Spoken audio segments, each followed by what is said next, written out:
আসসালামু আলাইকুম, সবাই কেমন আছেন? দেখতে দেখতে রমজান মাস শেষের পথে, হয়তো আর অল্প কয়েকটা রোজা আমরা পাবো। আজকে আমি যে প্রতিষ্ঠানে দাঁড়িয়ে এই ভিডিওটা করছি, এটা একটা অনাথ বৃদ্ধাশ্রম এবং অসহায় শিশুদের আশ্রম। তো এখানে যারা আছে তারা সবাই তাদের পরিবার থেকে বিচ্ছিন্নভাবে এখানে আছে। তাদের পরিবার কেমন আছে বা কোথায় আছে অনেকে জানে না, আবার অনেকে জানে। দেখা যাচ্ছে অনেকে মা বাবা নাই, বা বাবা মা থাকতেও নাই, খোঁজখবর নেয় নাই।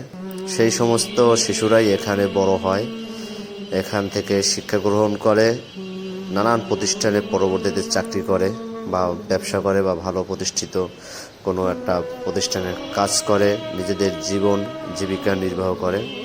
তো একটা এতিম বাচ্চা, খুবই ফুটফুটে সুন্দর, খুবই ভালো একটা বাচ্চা। তো এরকম অনেক অনাথ ও এতিম বাচ্চা এখানে বড় হয় এবং মেয়েদের এখান থেকে বিবাহেরও ব্যবস্থা করে দেওয়া হয়।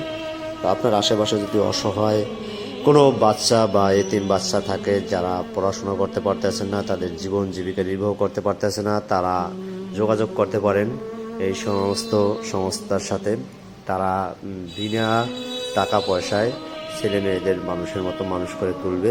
এখানে যারা পরিচালক আছে বা যারা পরিচালনা করে সবাই খুব ভালো।